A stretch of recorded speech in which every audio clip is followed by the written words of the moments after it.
Hey, good evening, and welcome to the Power of Now, Inside, Outside on Wellness Wednesday. I'm Coach Mitchell, And I'm Coach Darren. and tonight we want to talk a little bit about incorporating some, again, from last week, a healthy juice recipe into your health and wellness regimen. And Coach Darren, you'll be talking about. Well, again, showing you another option, low cost, inexpensive option to start gardens, to start growing your own produce. Mhm. One of the things that we try to do is we're really trying to encourage people to one, to take control of their health and wellness, and also to begin to take control of their food. And some of the things that people normally, you know, uh, reason why they don't do it because they always think, oh, it's too hard or it's too difficult, or the other one, it's too expensive. So what we're here trying to do is showing you ways that you can do it, like I say, low cost, easy to implement. You just need to have the right mindset.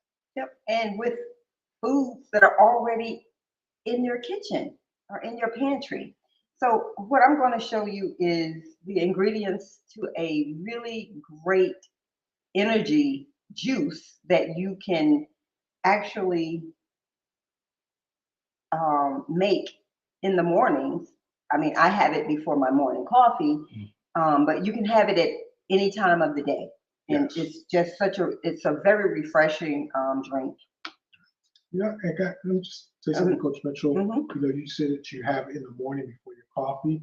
And I just want to share with people what you consume first thing in the morning is important. Mhm. And as Coach Mitchell and I were just having a conversation the other day, is that when you go to sleep at night, when you're sleeping, your body's really going through a restoration process.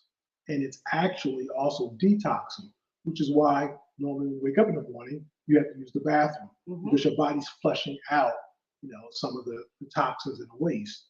So at that point, your cells are open and ready to be replenished.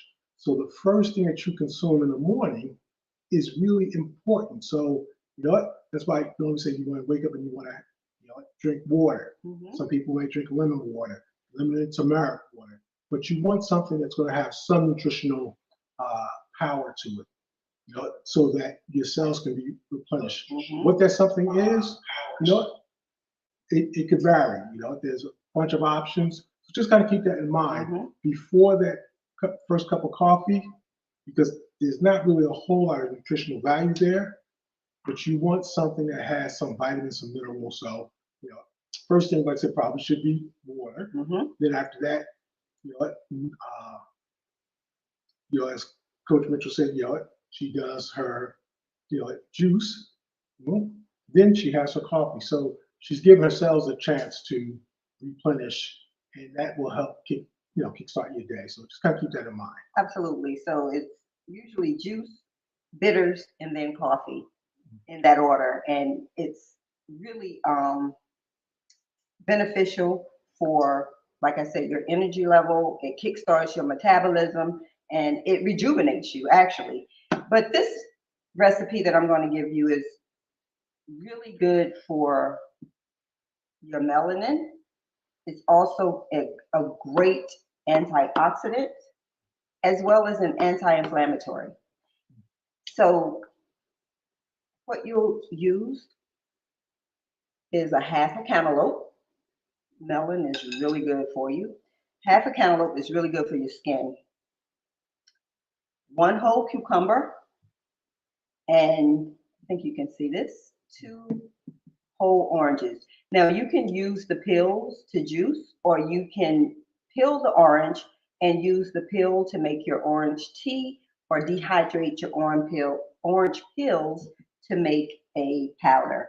Coach Darren can talk a little bit more about that. But anyway, you put all of these through the juicer. You can add, you can substitute, you can add a little lemon, half of a lemon or half of a lime to give it a little boost. You can even add a half of a jalapeno pepper, which will also help with the immune system and antioxidants, as well as an anti-inflammatory. So you can really just run the gamut on whatever ingredient you want to add to your juice, because it's up to you. Whatever you like, whatever you prefer, is your preference. So, yes, Coach. So again, you have something, again, just 3 ingredients. And the other thing too, I'm glad that you mentioned that, because a lot of people always want the exact recipe. I need the recipe. No, you don't really need the recipe. Right. You A use it. base. Yes, it's a base. People tell you what's in it, and that's not something that's written in stone. It's not like you're taking a prescription med. Mm-hmm. You can build from there. Use your creativity. Use what you have. Use what you like. But you're staying really within the boundary of healthy Exactly. choices. Because my palate runs the gamut. And my mind is really creative when it comes to ingredients and what I think would pair well with another ingredient. So, this morning it was, hey, let me do a cucumber, melon, orange juice. And it was absolutely delicious, absolutely delicious. And I think I will add a little bit of lemon juice to it the next time I juice with it. Also, what you see here. Oh, I just want to make a note that that $25 juicer that we bought, we haven't stopped using it since we purchased it. So again, a very, very inexpensive, yet the return on investment is going to really multiply, Yes. what we actually spent on that juicer. Yeah, and takeaway from you guys, we mentioned last week, is you don't have to go out and buy high-end equipment to get the job done. Mm-hmm. You can grow into it. Now, I don't know about you guys, but I know I bought like high-tech gadgets. Like, for instance, when you look at your phone, you ask yourself, how many options do you actually use on your phone? Mm-hmm. And as you get older, what the phones that they sell to older people have less. Less. But you really ask yourself, do I need? Because everybody's talking about these high-end juices. Do I need that? If you do, then by all means get it. If you can afford it, by all means get one. But if you cannot or you don't need it, don't let that stop you Mm-hmm. from moving forward. Right. So as Coach Mitchell said, we found actually two juices. One was a small like a one. single serve. Yeah, like single serve, and the other one was an actual big juicer. Mm-hmm. And the bigger juicer was actually, we got it less expensive than the smaller one. Exactly. So I think, great points, and hopefully you take those and you make use and take advantage of the tips that we're giving you in that regard.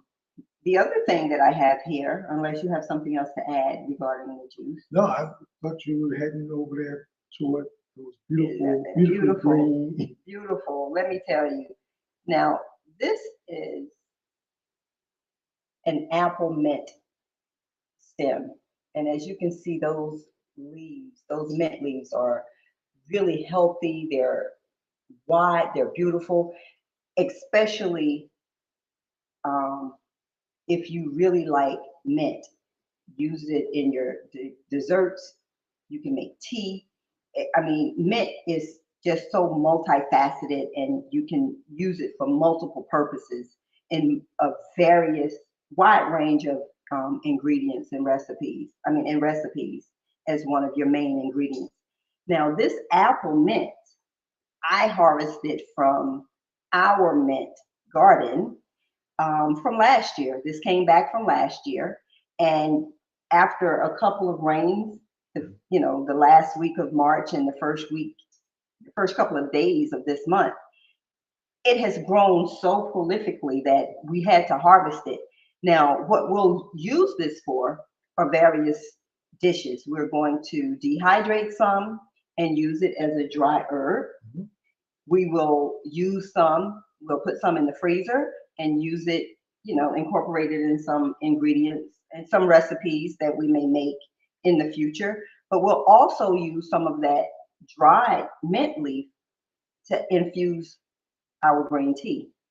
So, you can use this for, like I said, for various dishes. But again, this is something that we harvested. And if you happened upon our page yesterday, I posted the mint leaves as well as the dish that I made from the turnip greens, the cabbage, and the Brussels sprout leaves that I harvested from the garden from last year that sort of, made it through the winter.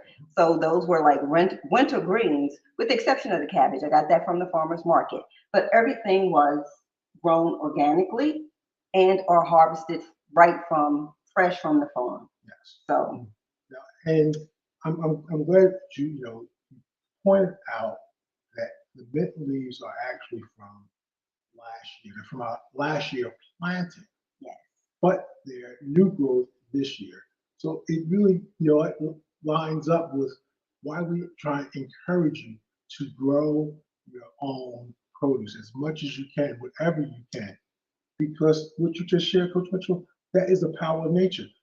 As nice as these leaves are, yes, we didn't do we anything. did nothing. Nature took care of that. And again, the pots were set out all winter. The leaves, the plant kind of, Died back a little yeah. bit. Mhm. Mhm. And then as you said, Coach Mitchell, the sun hit it, the temperature started to rise a little, the rain hit it, and these plants just took off. And for those if you're familiar with growing mint, to make it even grow more, you have to prune it. You have to prune it, absolutely. So you know what we see here is, here's the beautiful part. You got 3 canisters there. You had a bag full. We've already started dehydrating some. And what I always do when you prune something, you bring it in the house. I always Take a snip. take a snip to try to start the process all over again. Mm-hmm. So those are just 2 stems that, are just stuck in water. They'll stay in water. Beautiful. Yes, and hopefully they'll start to root, and then they'll go in another pot. So, we'll just have an additional pot of mint. And right now we're up to maybe 10 different types of mint. 10 different varieties of mint, which we will, showcase on a future session. But I also want to just caveat, do not plant mint in the ground. If you can't contain it or confine it to a specific area, it's very aggressive and it will take over your garden. So you always want to plant mint in a container, a nice big container, especially if you like the different varieties. And, I do make a drizzle or a simple syrup out of some of the mint that we harvest, but you don't want to plant mint in your garden in the ground because it is very aggressive. It's a vine, it runs, so it will take over.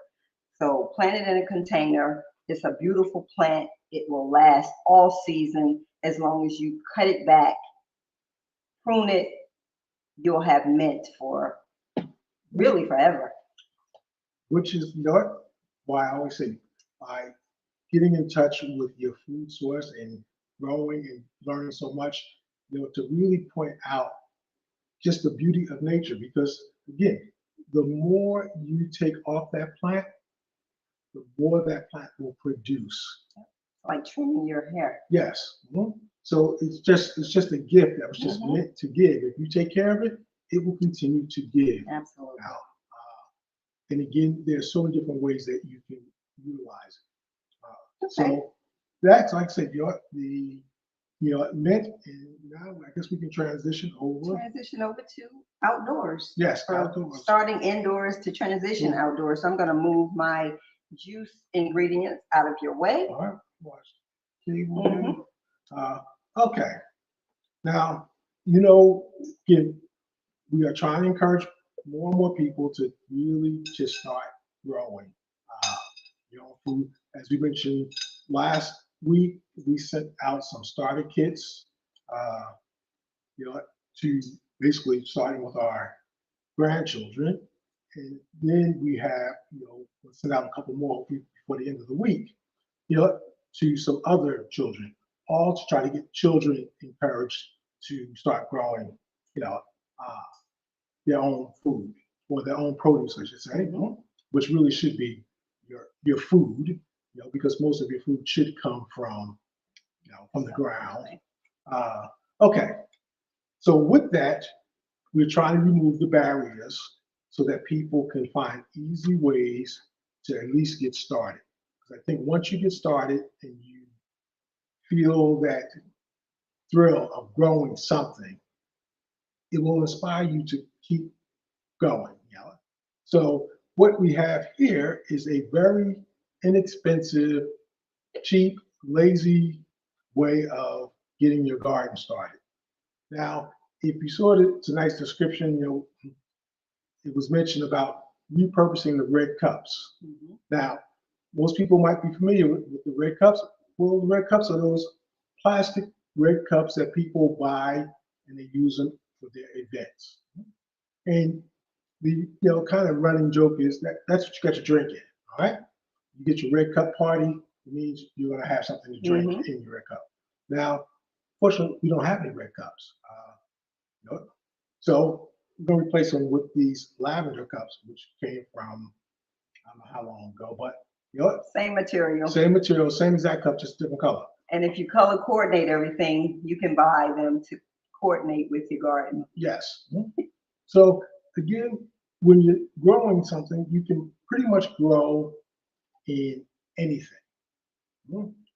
But people use these cups to grow their plants. Like, they use these cups maybe to grow tomatoes. And it's really simple. Now, you have a couple of ways of getting started, all right? You can do single or you can do what's a double cup. And I'll explain that in a second.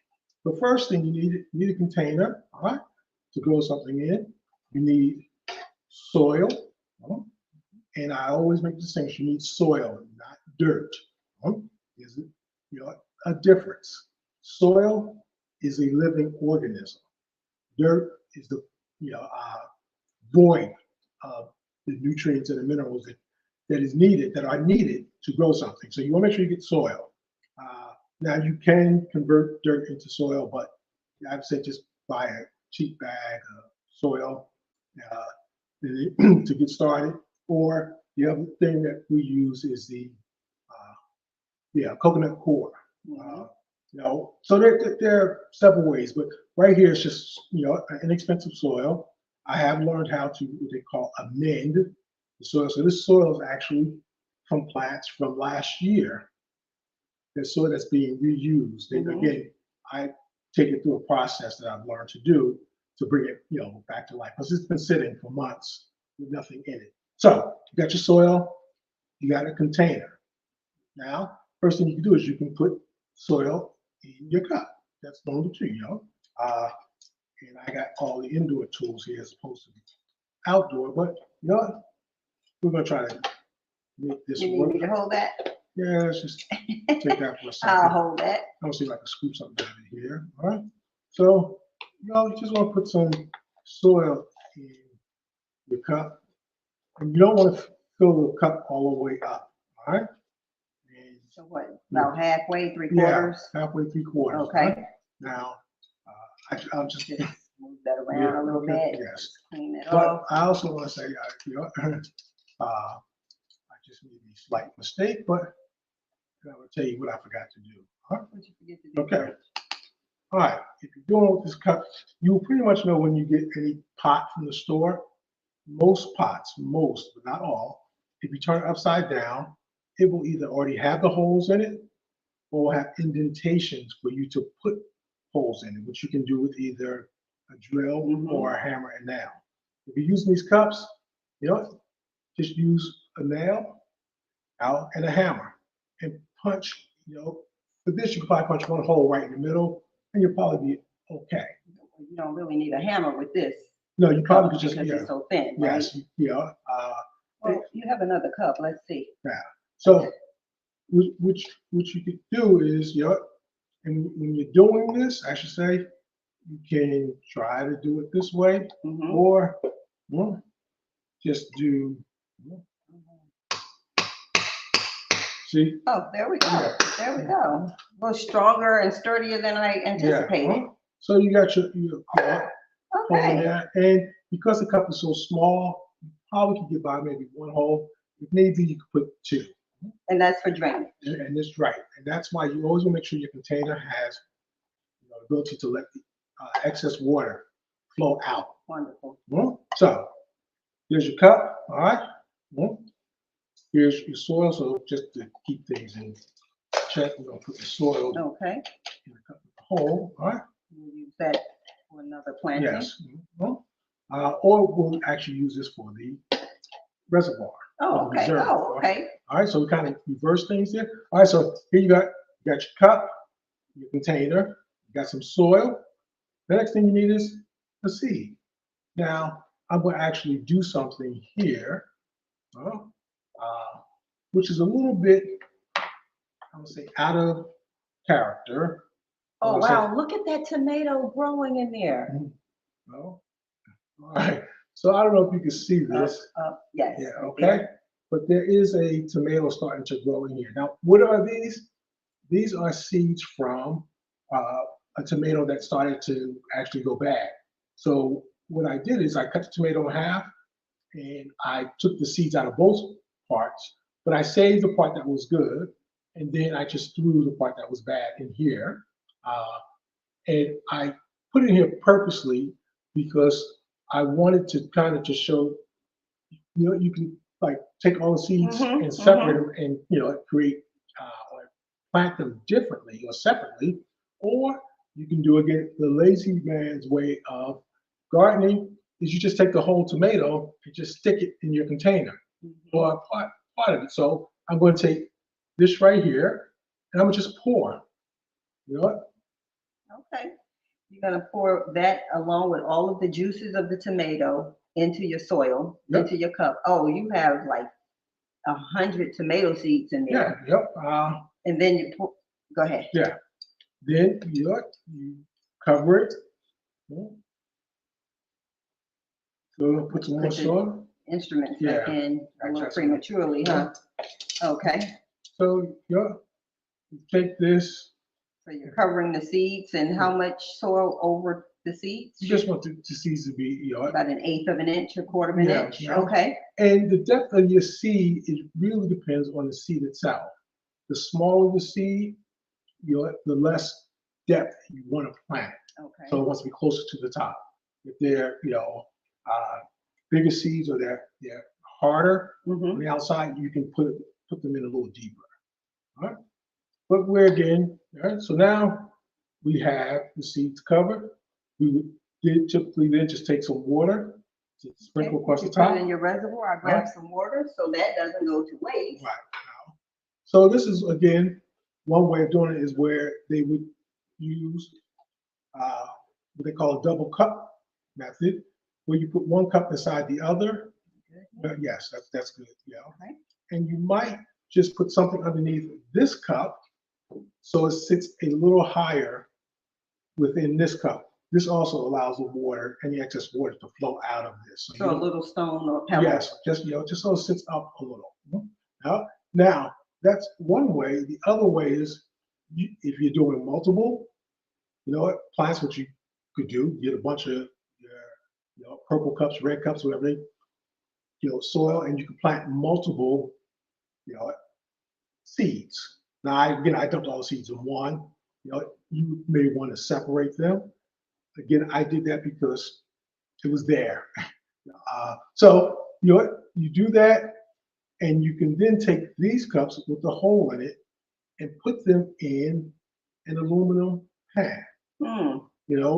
Those you get them from the dollar store for $1, and you probably get about 6 or 8 of these cups into one pan. So right there, you could start 8 tomato plants or 8 cucumber plants. Or 8 cups of plants, because yes, that's going to be about 50 tomatoes. Yes. All right. Now, what will happen when these start to sprout is I will thin them out, and I will take the stronger ones out and repot them into bigger pots. Okay. Which may be just a little bit bigger here, but it's going to give them their own space. So first things first is you want to get them to just to sprout. So take this, and again, you can do double cup, or you can put them in an aluminum pan. Put them in an aluminum pan. What you want to do is then you take a piece of saran wrap, or if you don't have saran wrap, you probably even take a plastic bag. Okay. And what you want to do is you put the saran wrap over your aluminum foil across the top of the cups, and you kind of seal. What does that do? It's the Greenhouse effect. Oh, Right. nice. Again, aluminum pan, plastic cups, some soil, some seeds from something that you've already consumed. Less than $5. Yes, like I said, probably even less than that if you really break it down. Now, once you do that, you want to stick your aluminum pan someplace that's preferably warm, because again, you want the warmth to help the seeds to germinate. One of the classic places, that people will use is they'll take that aluminum pan and sit it on top of the refrigerator, and that's because that tends to be warm, and that will it doesn't have to be hot. You don't want it hot. Just want it relatively warm. Don't forget you put it there. Yes, and depending on what you plant, anywhere from a week to 3 weeks, you should start to see some growth. Now, here's the thing, that I really stress. A year ago we talked about this when we did our segment on food scarcity and food deserts, and I had the opportunity to submit a proposal to the administration on that same issue. And here's really the answer, because I just dumped. We didn't count, all right, but this was a tomato that's gone bad. I just dumped, we'll say, half the seeds into this cup. And if all of these plants were to grow, each one could possibly produce 50, 100 tomatoes. Yeah. Right in this cup, that's one seed. And you multiply that times 50 seeds. So I'm not going to accept the fact that we cannot feed folks. Now, it will require people changing their relationship with food. Yeah. But it's doable. So even as individuals, as homes, it's again, we stress that it's a good way to a good project to do with your children. Doesn't cost much. This is a regular tomato, like a Tom tomato. Actually, I don't know. So one plant will produce about 6, maybe 10 tomatoes. Yeah, actually, all of this came off the vine, but I don't know the variety. Right. So I'm not really sure how many this particular variety will produce, but it's going to be multiple, and we know, like I said, we saw how many seeds were in this cup. Yeah, yeah. So if you want to really narrow it down or improve your odds, you go through the process of separating the seeds before you plant them. Exactly. And year before last, we had a couple of garden beds in a community garden, and I had 6 tomato plants. And I think that year yielded enough tomatoes to actually consume during the summer and fall, but also I was able to preserve some, as well as cut some up, freeze them, made sauce. So it was enough to carry forward for 2 years, just 6 tomato plants. So imagine what you can do with a tomato, and even half of the tomato seeds themselves is about 50 seeds in this cup. Yes.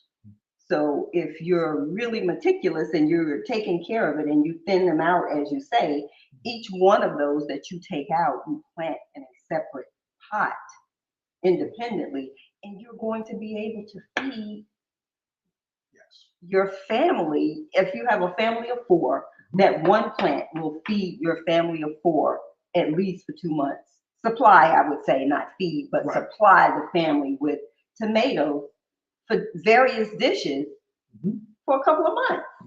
Again, we're talking about tomatoes, but it could be anything. You know what? And tomatoes are, well, let me also say this, what we're showing are things to help get you started. It does become, more scientific and more creative as you grow into this. So, to really maximize your harvest, it does take a skill that, I'm still learning, still developing, but I've been able to learn enough to share with others. Mhm. And then as I grow, I will again continue to share with others. Most importantly is just getting people started, you Mhm. know. So if you're listening, you know, here, don't keep procrastinating. You know what? There's no reason why you can't get a red cup, a lavender cup, black cup, purple, whatever it may be, some soil and start experimenting. Right. And don't be overwhelmed because really, it's really very simple Mhm. to get started. It's really very simple. It's efficient. It's easy. It's very simple to get started. Don't think about growing a huge garden or, oh God, now I have to expand to a farm. You don't have to do that because if you are just a plant lover, you know that your plant they begin to grow because you begin to acquire more and more Yes. because you sort of develop an understanding of what you can grow, what you can nourish, and what you can keep alive. And I'm talking just plants, like house plants, Right. for example. And your inventory continues to grow because you build upon it. The same is going to happen when you garden. When you Yes. start planting that one vegetable or fruit plant and you see it grow and it starts to thrive and you're able to care for it and then harvest from it, you just continue to add to it. So don't worry about getting started. Just start. Yes. Yep. And you raise a really good point because what will happen is your mind will go, oh, if I do that, then maybe I could do this. Mm-hmm. Then maybe I can do that. And with access to the internet and all of the groups and people out there helping one another, you know, doing what we do, there are other places, like I said, there are other groups, other people doing the same thing. So you can get answers to your questions. There really is no excuse for you not to give it, a try. Mm-hmm. Once you get started, again, going back to the myth, certain things will just take care of themselves. Absolutely. Absolutely. Oh, last thing, I don't know if they could see. Oh, you have to bring it back. Yeah. Mm-hmm. Okay. Right there. All right, yeah. Again, don't know if you can see. This is just a sample. Just hold it there. Okay. This is just a sample, again, of what well, we have several things here, but they're all basically things that we just dehydrated. Mm-hmm. Again, we try to practice a zero waste strategy. Mm-hmm. So in here are some of the, parts of, we'll say, the fruit or vegetable that we used to toss. Yep. Absolutely. So now that, like I said, we dehydrate. I just go ahead, Coach. Uh, blend it, then run through a little coffee grinder type device. Lemon salt powder. You have your onion powder, your garlic powder. Well, we have lemon salt powder, and we used it for asparagus. Sometimes you squeeze a little lemon juice over your asparagus after you roast it. Well, I seasoned the asparagus with the lemon salt powder, and boy, oh boy, listen, if you are procrastinating or you're really not certain, we really suggest you try at least one of these techniques. Yes. But the dehydration of the vegetable and the fruit peels and then grinding it into a powder or just the spice blend, hands down, you won't get anything out of the supermarket that comes close to the taste. That's absolutely correct. Because you're getting it direct, like I said, you know how long it's been sitting on your shelf. It hasn't been packaged and sitting on someone else's shelf. There's no preservatives. You know what? Do we need to improve the technique in certain areas? Well, probably across the board, yes. But we're now getting the feel of doing this. And again, while we're sharing with you, you can do the same thing. You look in your cabinet and you look at all of the spices, and you begin to ask, do I need to buy all of those spices if I start growing and utilizing every part of what I grow? Why can't I do the same thing? And again, if you have an air fryer, it 9 times out of 10 has a dehydration Yes, option on the appliance. Even if you buy herbs out of the supermarket, a lot of times we don't use all of those herbs in time before they spoil. Throw them in the dehydrator before they spoil. Throw them in the grinder or the blender. You can even put it in the blender, put it in a little jar, and you have your seasoning, your herbs. Yes. So, think about things in those terms. Yes. Because you're reducing your food waste, which therefore allows you to save money, and you're not really duplicating. Because if you're buying all your spices and then you're buying all of your vegetables or fruits and you're throwing certain things away, well, you kind of figure if you didn't throw it away and you maximized it, you could create all of your own, or most of your own, without preservatives. Exactly. And if you're gardening, some of these things, if they did, like for instance, some of the things that we don't use, we do. We put it in the compost. So again, maximizing the use. And even if you take, for instance, like this orange spice, or like we have orange and cinnamon, these things also can be used in the garden around your plants to protect it from certain insects. So again, you don't have to buy a whole bunch of chemicals. Right, all organic. Yes. So again, it's just a lifestyle. You develop your routine, your rhythm, your system, and you can do it. Absolutely. Well, thank you, Coach. This has been very informative. I really am excited to see the tomatoes grow. So we'll be tracking that. Yes. And hopefully we'll be bringing that to you in a couple of weeks to show you the results. Yes, the progress. Hopefully something will germinate by next week. So at least one may pop up. Well, whenever it pops up, be sure we will bring it to you. Yes, we'll post it on the page. Yes, definitely. All right, Coach, any last minute tips? No, just start. Just start. Listen, thank you for joining us tonight for Inside Outside on Wellness Wednesday. We really hope that, some of these tips and techniques and recipes that we've brought to you will help you along your health and wellness journey. As always, if you have any questions, please post them to the page. Feel free to reach out to us in Messenger. I'm Coach Mitchell. And I'm Coach Darren. And remember, if you don't start now, there can be no next. Until next week, Tuesday, 8 p.m., join us for the Power of Now, where hopefully we'll bring you another great, informative, and empowering session on something about life that will help motivate and encourage you to grow in your life's journey. Again, have an amazing evening. Good night.